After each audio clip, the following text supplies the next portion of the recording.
මාත් මේ සල්ලිකාර පවුලකින් ආපු මිනිහෙක් නෙවෙයි. මාත් සල්ලිකාර පවුලකින් ඇවිල්ලා මෙතන මේ උගන්න මිනිහෙක් නෙවෙයි. හොඳට මතක තියාගන්න.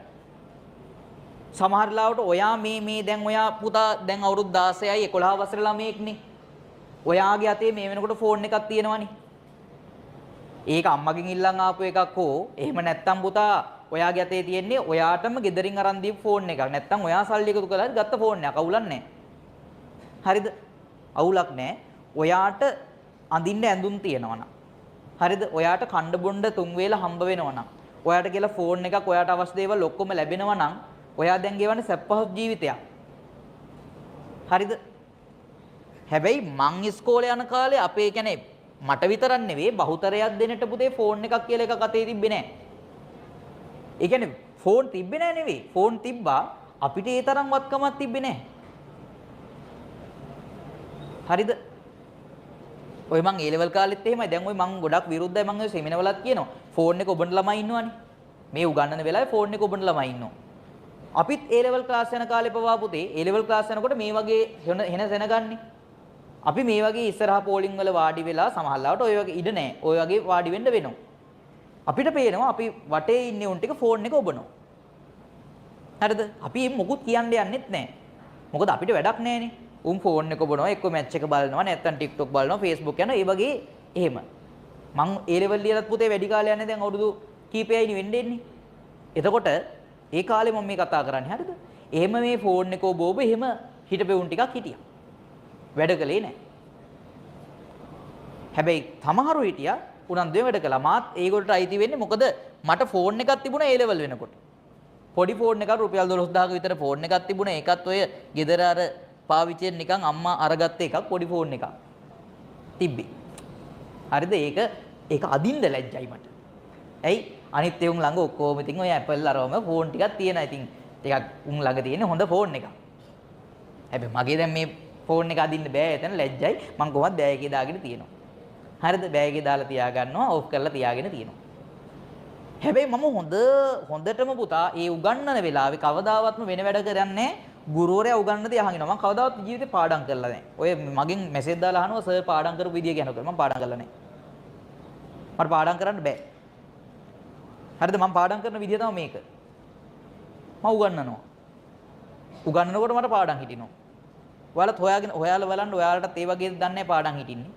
එතකොට මම එහෙම තමයි ඒ කියන්නේ ඒක හේතුව තමයි මම කරන්නේ ඉස්කෝලේ හරි ක්ලාස් එකට හරි ගිහිල්ලා උගන්න ගුරුවර දිහා අවධානයෙන් බලාගෙන ඉන්නවා. විෂය කරුණටත් වඩා මම බලන් ඉන්නේ ගුරුවරයා දිහා. අපේ මට උගන්නන සර් ටීචර් උගන්නන විදිහ දිහා බලාගෙන ඉන්නවා. මට අදටත් මතකයි මට උගන්නපු ගුරුවරු ඒගොල්ලෝ කතා කරපු විදිහ අපිට උගන්නපු විදිහ මට අදටත් මතකයි. මට මතකයි අපිත් එක්ක හිටපු සමහර යාළුවෝ පුතේ ෆෝන් ඔබ අර වගේ හිටියා. කිසිම වෙලාවක ඒ විෂය හරියට ඉගෙන ගත්තෙත් නැහැ. පේපර් ලියනකොට කට් කරනවා. එහෙම ආවේ නැහැ. සබ්ජෙක්ට් එක අවුල් වෙලා අවසන් වෙනකොට කිසිම දෙයක් කරගන්න බැරුව A level එනගත්තා. A level එනගත්තා. ඒ කියන්නේ A level පාස් වුනේ නැහැ. O level පාස් වුණා කොහොම හරි. හැබැයි A level පාස් වුනේ නැහැ.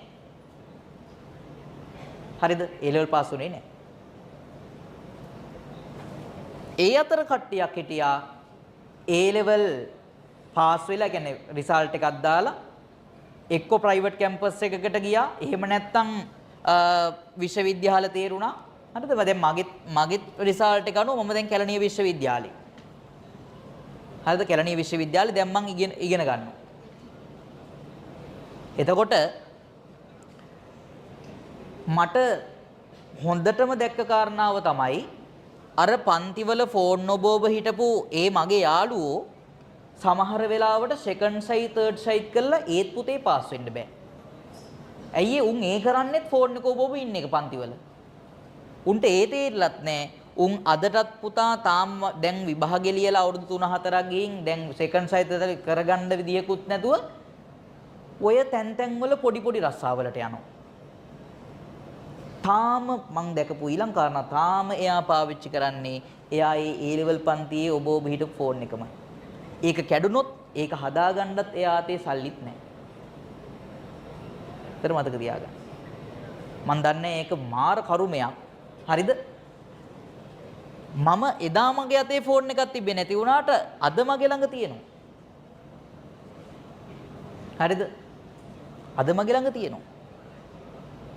ඒකයි කියන්නේ අධ්‍යාපනයේ බලය පුතා මිනිස්සුන් ඉහළට ඔසවා තබනවා. මතක තියාගන්න ඒකයි. දැන් මෙතන මේ ගොඩ දෙනෙක්ගේ හීන ලියලා එවන්න කිව්වට පස්සේ ඔයාලා ලියපු හීන සමහර ඒවා ඇත්තටම කියවන්න අමාරුයිනේ. විහිළුවට අරන්නේ හීන සමහරු ලියලා තියෙන්නේ. හැබැයි උනන්දුවෙන් සමහරු ඇත්තටම තමන්ගේ ජීවිතේ ටාගට් ලියපු ළමයි ඉන්නවා. මතක තියාගන්න තමන් නිකමෙක් වගේ ඒ තමන්ගේ ටාගට් එකක් කවර් කරන්නේ නැතුව නිකන් ඔහේ ඉන්නවා වගේම ටාගට් වලට යන්න හිතාගෙන ඉන්න පිරිසකුත් ඔයාගේ ළඟම වාඩි වෙලා ඉන්නවා. අනාගතේ එයා තටු අරන් ඉගිලෙනකොට ඔයාට සිද්ධ වෙන්නේ පුතේ බිම ඒ දිහා උඩ බලාගෙන ඉන්න. බිම ඉඳන් උඩ බලාගෙන ඉන්න වෙයි. ඒකයි මම මේ කියන්නේ අධ්‍යාපනය කියන්නේ ළමයින්ට ලැබෙන තටු. ඒ තටු අනිවාර්යෙන්ම ඔයාලා ළඟා කරගන්න ඕනේ. ඒ වෙනුවෙන් මේ වැඩේ ඉන්න ඕනේ. හරිද? ළඟ ඒකාවත් අගාදිරේ දාලා උඹත් අගාදිරේ යන එකෙක් වෙන්න එපා. ළඟ එහෙම එකෙක් නම් ඉන්නේ ඔයාට අයිතිය තියනවා පුතේ. ඔය ළඟ ඉන්න යාළුවෝ කවදාවත් ආයේ ජීවිතේ සමහර ලාවට හම්බෙන්නේ නැති වෙයි.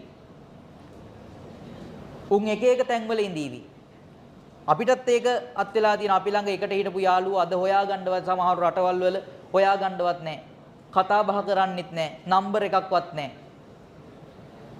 ඒගොල්ලෝගේ මතක අපිත් එක්ක ඉතුරු වෙලා තියෙනවා. ඔය ළඟ ඉන්න යාළුවා ඔයාගේ ජීවිතේ කෙලවලා එතනින් එයා නැවතුනොත් එහෙම ඔයා යාට වෛර කරાવી. ළඟ ඉන්න යාළුවා ඔයාගේ ජීවිතේ ගොඩ දාලා ඔයාට උදව් කළොත් එහෙම අනිවාර්යෙන් අපි යාව මතක තියාගන්න එපේ. ඔයා තීරණය කරන්න ළඟ ඉන්න යාළුවට සාධාරණයක් කරන කල්යාණ මිත්‍රයෙක් වෙනවද සදාකාලිකෝගේ වෛරක්කාරයෙක් වෙනවද කියලා. දැන් තේරෙන්නේ නැහැ. පස්සේ තේරෙවි. අහන් ඉන්න.